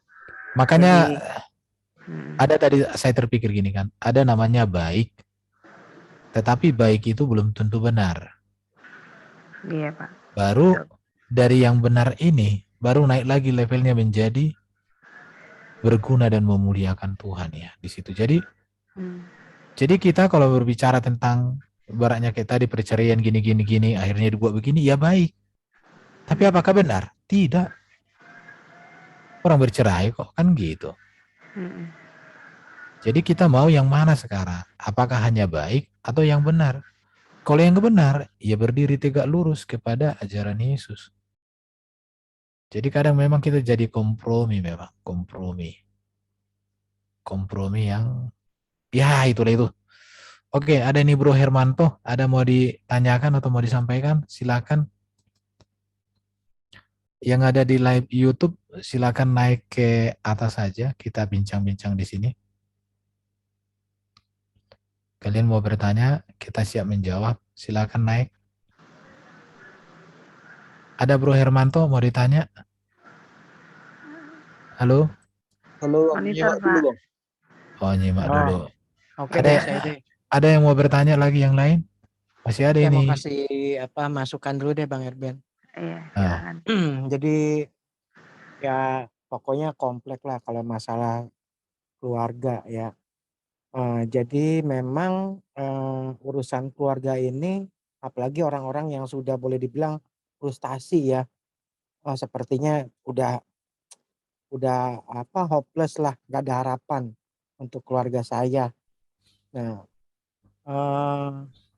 saya cuman mau bilang begini, memang kalau di tengah keluarga itu harus ada kehadiran Tuhan, dan setiap masalah yang hadir pun harus ada campur tangan Tuhan. Apalagi untuk kasus-kasus yang berat ya, yang mempengaruhi keintiman keluarga. Jadi ya menurut saya mau kasih masukan buat orang-orang yang di live chat, buat semua, kalian berdoalah, kalian dekatkan diri. Jadi artinya kita setia sama Tuhan. Dekatkan diri, doakan. Apa yang jadi pergumulan kita doakan. Jangan nunggu penyakit itu sampai masuk ke stadium 4. Ini kan suami istri kan kita hidup satu rumah. Keluarga itu dalam satu rumah. Apapun yang buruk terjadi di dalam keluarga kita kan pasti tahu. Kecuali memang kita amburadul ya. Tapi pasti kita tahu lah. Anak kita, istri kita, atau suami kita. Andai kata ini seperti, wah ini ada tanda-tanda gejala seperti penyakit. Doakan terus. Saya bosan makanya kalau dengar itu, aduh suami main judi, udah habis begini. Jadi doakan terus. Tuhan pasti kasih yang terbaik. Tuhan itu setia. Tuhan itu nggak akan membiarkan kita tergeletak kalau kita setia. Datang sama Tuhan. Ya, bawa semua masalah kehidupan kita, serahin sama Tuhan. Biar Tuhan yang berbicara. Biar Tuhan yang bekerja. Menurut saya sih itu masukan di saya Pak Herbert. Terima kasih. Iya, betul Pak. Jadi, Pak Erben, saya mau cerita sedikit. ya silakan. Saya dulu waktu SD kan punya teman juga. Nah, pas kami sudah sama-sama menikah, dia kan dulu Kristen. Lalu ikut suaminya ke seberang gitu kan ya Pak. Nah, terus dia menikah itu sampai, itu cewek itu Pak. Iya. Sampai 8 kali ya dia pisah, terus menikah lagi, pisah, menikah lagi. Nah terakhir saya tanya sama teman saya tuh, kamu kok bisa ya sampai kayak gitu, kata saya. Saya mau nikah lagi aja saya mikir-mikir, bener nggak nih nanti gue dapat yang lebih baik dari yang dulu? Tahu nanti gue bisa dapat yang lebih buruk lagi. Saya bilang gitu kan sama dia. Lalu dia bilang, ya karena anak gue kan butuh bapak. Nah, itu kan pikiran yang nggak logika ya Pak ya kalau kayak gitu. Karena kalau anak-anak udah besar-besar, kenapa mesti kita punya? Maksudnya emang Tuhan nggak tolong kita kan gitu. Cuman ya Ya, mungkin sebenarnya itu. Sebenarnya yang dibutuhkan dia adalah kasih Bapa di surga melalui Yesus. Iya. Itu sama seperti seorang wanita yang berbincang dengan Yesus itu kan di televisi. Iya. Betul. Siang hari kan udah 5 kali dia kawin, bahkan yang sekarang pun itu bukan suamimu. Iya, makanya. Jadi sebenarnya orang seperti itu bukan anaknya yang butuh Bapa, tapi dia nggak mengerti apa yang menjadi isi hati Bapa untuk dirinya, sehingga dia mencari Bapa untuk anaknya katanya. Iya, betul Pak. Katanya. Jadi Padahal dia butuh jelas kasih Alkitab Bapa. itu ya Pak ya. Ada Ya, suruh ajarannya. aja, datanglah kau kepada Bapa di surga. Jadikanlah Bapa di surga itu sebagai Bapamu dan Bapa anakmu. Maka kau akan mengalami hidup yang kekal. Lebih bagus. Iya, betul. Iya. Betul setuju. Banyak kan cari bapaknya yang berkumis sama kantongnya tebel. Nah itu dia. Mending kok Harusnya dapat cari yang Bapa di lumayan. surga. Aduh. Jadi artinya gini ya. Memang kalau kita ibaratnya membahas kasus-kasus ini semua dan kita coba mencari seperti tadi di zaman Musa kan diakomodir kesalahan itu. Tetapi bukan berarti direstui kesalahan itu, hanya untuk tidak memperparah dan tidak memperburuk dampak dari kesalahan itu, dan kesalahan itu cukup sampai di situ. Itu maksudnya nih yang mengakomodir seperti tadi yang kutunjukkan di zaman Musa itu. Contoh, ada orang sudah bercerai, kawin lagi. Kita tidak boleh benarkan ini salah. Tetapi supaya perbuatan yang bersalah ini tidak berdampak makin besar, maka ada namanya solusi. Solusi ini artinya keputusan etis. Ya sudahlah, kamu bolehlah, tapi dibimbing ya, gini-gini ya. Tujuannya apa? Supaya tidak berdampak luas, hanya itu aja. Bukan untuk membenarkan perilakunya. Perilakunya udah jelas salah, dosa. Supaya dia nggak ini ya Pak, bercerai lagi gitu. Iya, supaya artinya supaya meminimal kesalahan supaya tidak bertambah, itu aja. Dosa tidak semakin berkembang lagi. Jadi cukup hanya di situ. Iya, Pak. Itu menurut saya seperti itu, karena di zaman Musa kan diakomodir. Kalau ada seorang suami memiliki 2 istri, kalau membagi harta warisan, kasih yang ini, jangan yang dicintai dengan tidak dicintai. Bukan berarti membenarkan perilaku poligaminya, enggak loh. Itu sedang membenarkan. Tetapi sedang antisipasi terhadap dampak yang lebih buruk dari perbuatan yang sudah keliru itu. Itu menurut saya yang bisa kita petik hikmahnya. Karena kita sudah hidup di perjanjian baru ya Pak ya, bukan perjanjian lama. Jadi kita pun mengatakan gini ya, kita seolah-olah kompromi dengan kesalahan itu bukan bertujuan membenarkan perilaku yang menyimpang, bukan. Iya, betul. Kita tetap menegaskan bahwa itu tidak sesuai dengan ketetapan Yesus, ajaran Yesus. Tetapi apa yang kamu lakukan itu seolah-olah kita terima, walaupun itu salah pada dasarnya. Begitu. Banyak Pak Erben. Jadi memang kalau menurut saya ya, dampak perceraian ini bukan hal yang biasa loh. Dampak perceraian terhadap anak, psikis, mental, kepercayaan diri, ya itu dampaknya sangat buruk, buruk.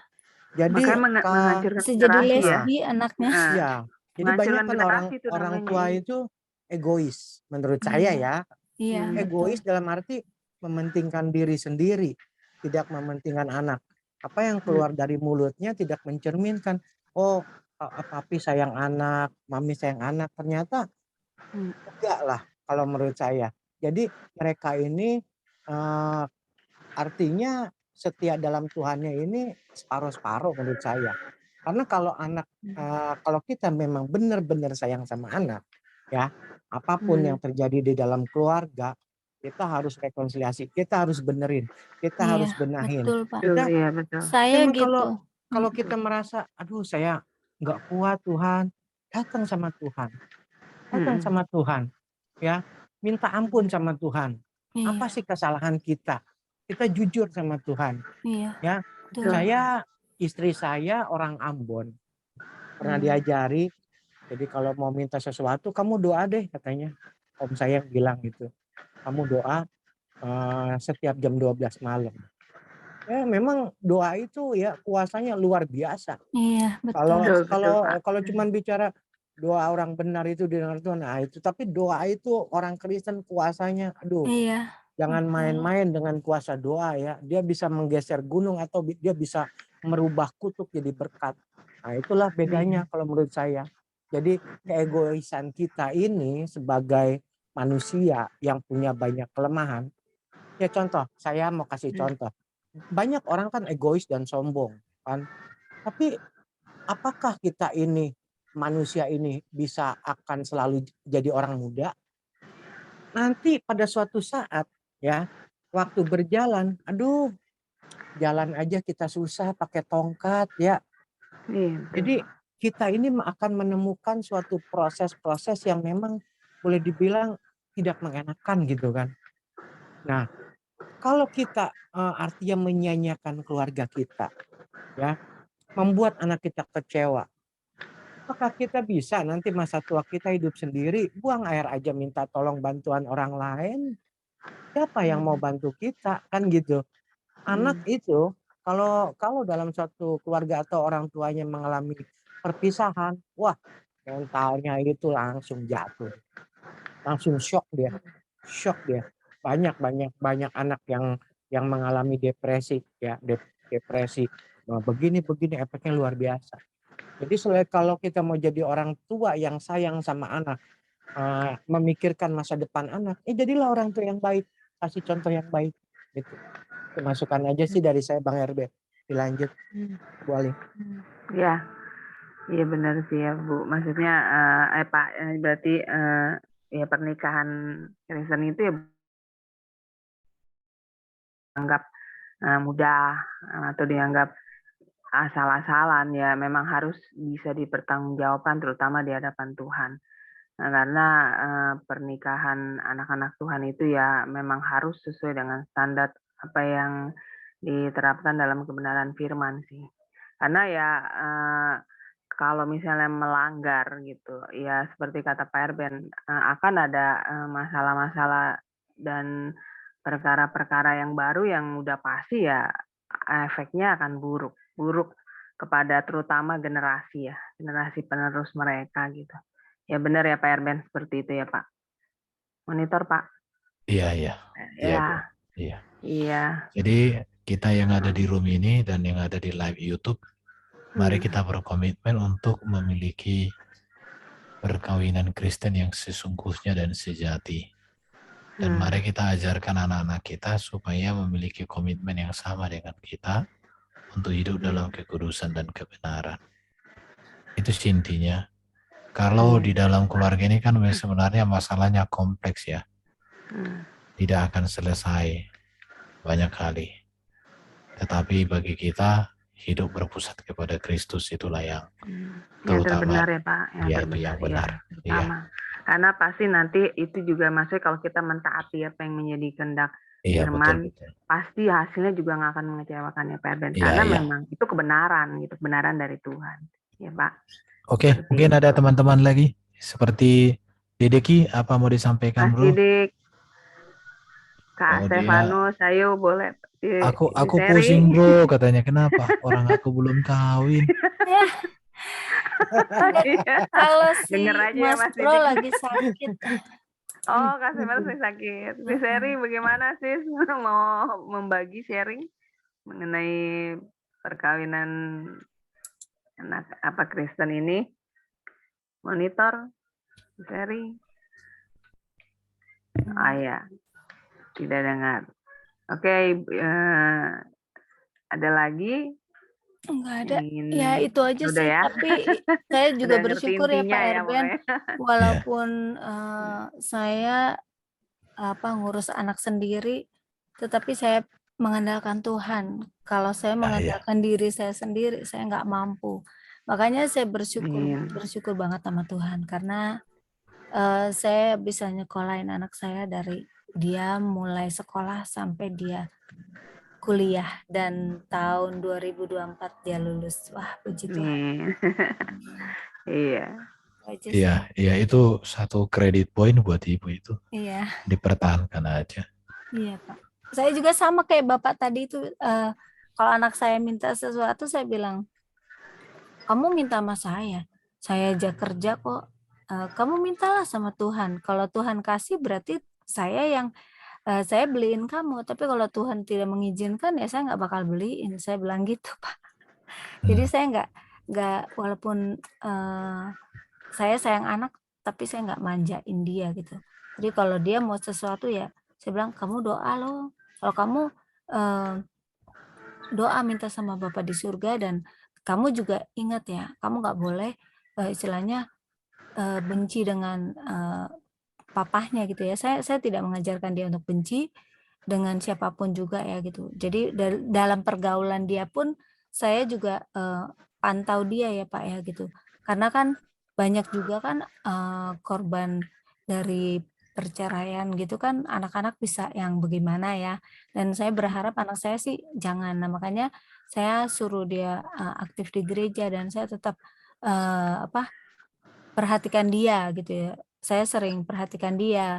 Jadi saya nggak mau anak saya istilahnya nggak dapat kasih sayang dari kedua orang tuanya, dan akhirnya dia kecewa. Kan ada anak zaman sekarang kan banyak seperti itu. Nah, saya nggak mau seperti itu, makanya saya selalu pantau dia, dan puji Tuhan anak saya nggak seperti itu. Makanya Tuhan tolong dia maksudnya sekolah itu selalu lancar sampai sekarang ini. Itulah makanya saya bersyukur bahwa saya tuh maksudnya saya cinta mati-matian sama Yesus. Itu aja sih Pak. Amin, Oke. amin. Nah, tambahan sedikit Bang Erben dari saya nih. Ya, monggo. Pas ya buat semua teman yang di room dan di LC. Untuk single parent seperti siapa tadi, Bu Ana ya. Bu Memang Ana, ya.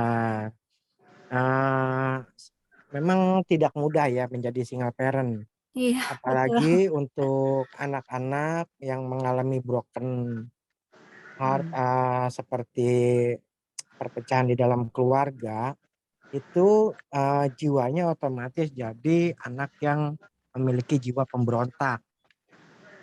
Makanya dari itu harus memang kita didik dengan baik, dengan sangat baik ya. Berbeda dengan anak-anak yang memang ada di dalam keluarga yang baik ya. Kalau memang dia sudah hatinya sudah hancur, mereka lebih gampang melenceng, Bu. Mereka lebih gampang melenceng. Jadi gereja adalah tempat yang tepat menurut saya untuk betul. dia berkembang ya, untuk dia menjadi dewasa, cara berpikir biarlah firman Tuhan yang mendidik dia gitu. Jadi dia tidak mudah dia melenceng. Jadi rawan, jadi namanya rawan ya untuk anak-anak yang broken seperti ini. Harus ada seperti pembinaan yang benar. Mudah sekali mereka ini akan terbawa oleh komunitas atau pergaulan-pergaulan yang di luar kontrol kita.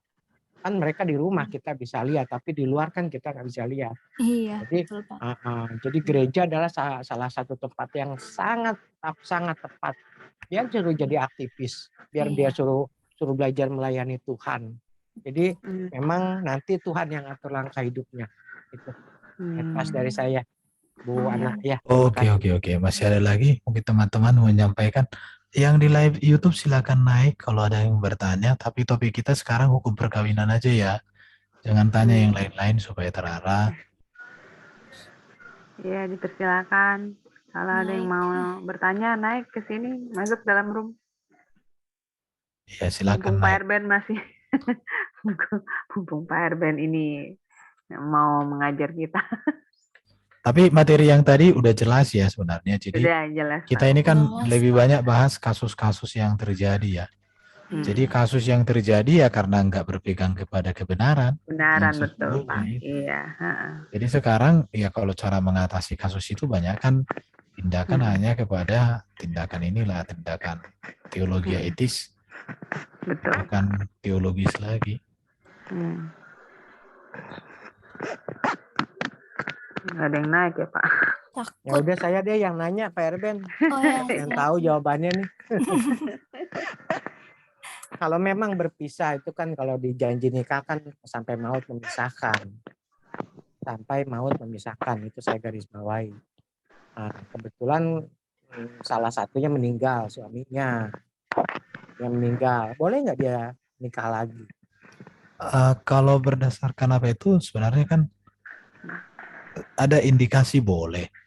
Coba kita baca ya ini di Matius atau Markus ini. Coba kita lihat.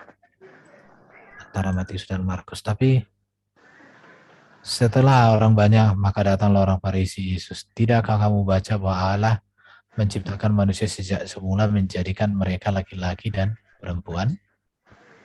Dan firman-Nya, sebab itu laki-laki akan meninggalkan ayahnya dan ibunya, bersatu dengan istrinya, sehingga keduanya itu menjadi satu daging. Demikianlah mereka bukan lagi dua, melainkan satu. Karena itu apa yang dipersatukan Allah tidak boleh diceraikan manusia. Kata mereka kepadanya, jika demikian, apakah sebabnya Musa memerintahkan untuk memberikan surat cerai jika orang menceraikan istrinya? Kata Yesus kepada mereka, karena ketegaran hatimu lah Musa mengizinkan kamu menceraikan istrimu, tetapi sejak semula tidak demikian. Jadi bercerai itu terjadi di zaman Musa bukan karena kehendak Tuhan, tetapi karena kekerasan hati manusia itu yang disetujui. Akhirnya kekerasan hati itu membuat Musa harus mengizinkan.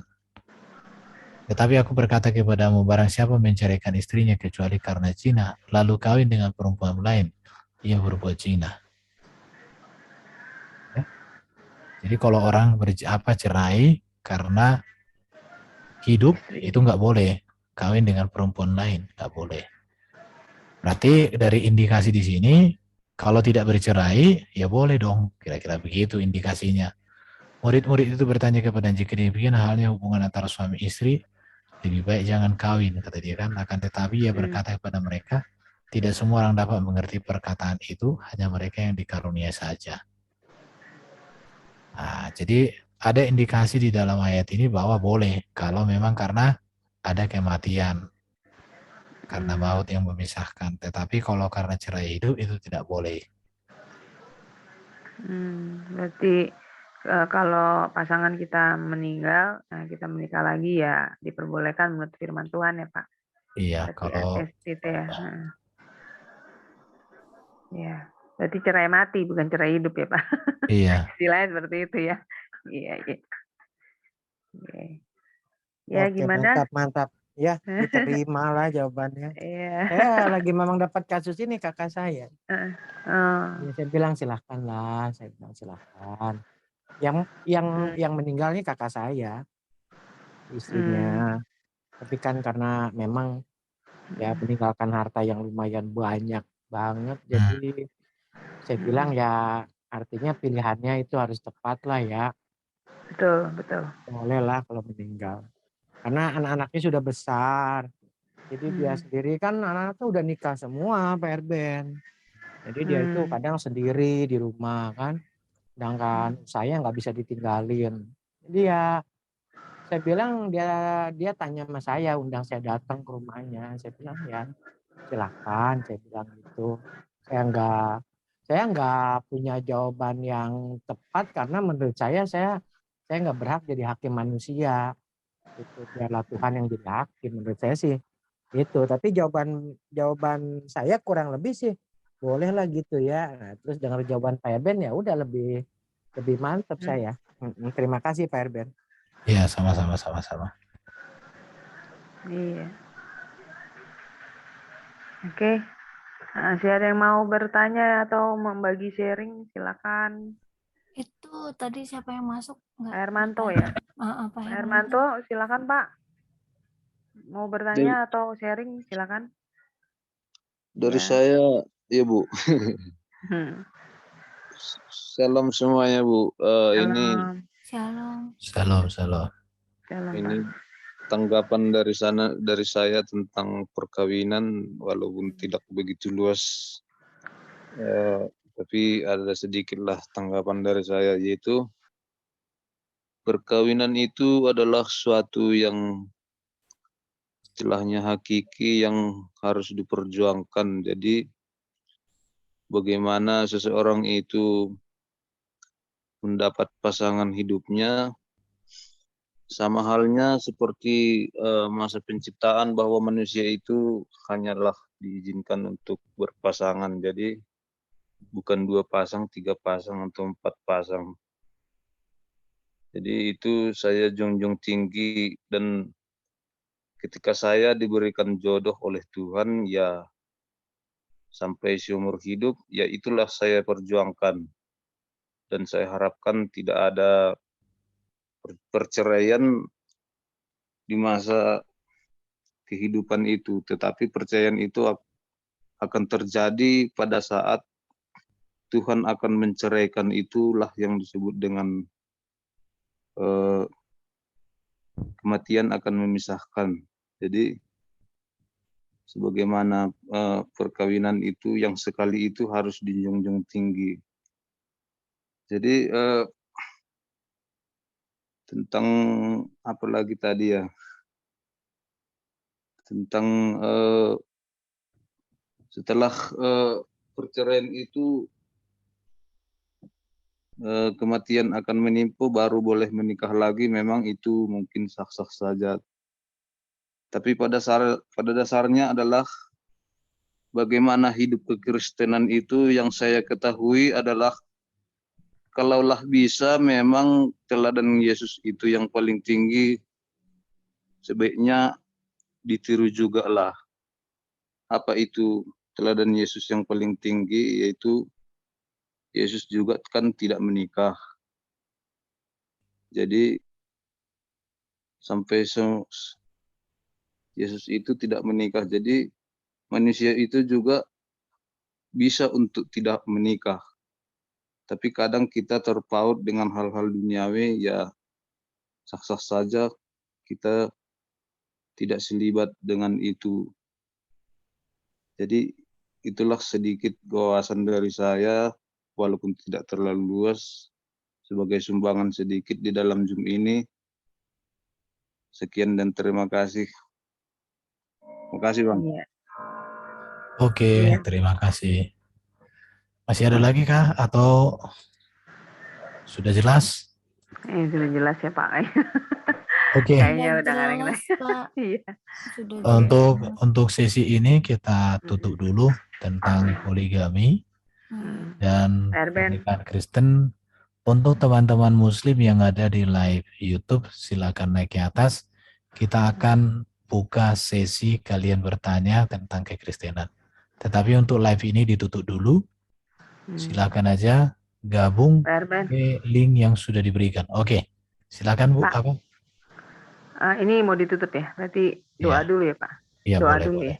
ya. Pak Erben tolong pimpin doa, sekalian doain untuk suami Ibu Rosa ya Pak? Bisa Pak? Ya, oke, boleh. Ya, sama itu Mas Bro sakit Pak. Mas Bro Kak Stefanus ya? sama ya. Maksima ya. Oke, kita berdoa. Kita berdoa. Mari. Bapak, terima kasih sesi malam hari ini kami boleh belajar betapa agung, mulia, dan kudusnya ajaran-Mu, rancangan-Mu tentang perkawinan di dalam iman Kristen yang sudah dituliskan oleh wahyu ilham dari Roh Kudus di dalam Alkitab. Terima kasih Tuhan, kami dikuatkan, diteguhkan. Kami menyadari ada banyak problem di tengah-tengah keluarga karena terjadi bahwa mereka tidak lagi memusatkan hidup kepada Kristus, ajaran dan teladan hidup Kristus. Malam hari ini kami berdoa buat Ibu Rosa, suami yang sakit, Tuhan tolong jamah, pulihkan, sembuhkan oleh bilur-bilur Kristus. Kami rindu terjadi mujizat buat suami dari ibu kami ini. Tuhan memberkati, Tuhan menolong supaya dia boleh pulih segera dan boleh semakin mencintai dan mengenal Yesus secara pribadi. Kami menyerahkan juga untuk ibu kami yang mendampingi, berikan kekuatan, kesabaran, sehingga terus boleh menjadi berkat untuk kemuliaan nama-Mu. Berkati juga untuk Mas Bro, kami menyerahkan di dalam tangan-Mu, pelihara terus, kekuatan, kesehatan, dan berkat Tuhan limpahkan, Tuhan nyatakan di atas segala-galanya. Semua kami yang ada di room ini juga Tuhan berkati, Tuhan tolong, supaya kami terus boleh dipakai menjadi alat Tuhan untuk kemuliaan nama Tuhan, untuk mengagungkan nama Tuhan. Seluruh doa kami, Tuhan yang menjadi jawaban bagi kami semuanya. Tentang apa yang kami perbincangkan ini, berkati semua orang yang mendengar, berikan mereka kejernihan hati untuk merenung, untuk memikirkan, mempertimbangkan, dan memutuskan bahwa mereka harus memilih kebenaran yang sesungguhnya. Terima kasih Bapa di surga, kami bersyukur kepadamu, kami berdoa, menyerahkan hidup kami dan menutup sesi belajar untuk sesi malam hari ini. Terima kasih Bapak. Amin. Amin. Puji Tuhan. Haleluya. Oke, terima kasih Amin. teman-teman Pak ya. Erben, pelayanannya, Pak Terima kasih. Eklesia, untuk pelayanannya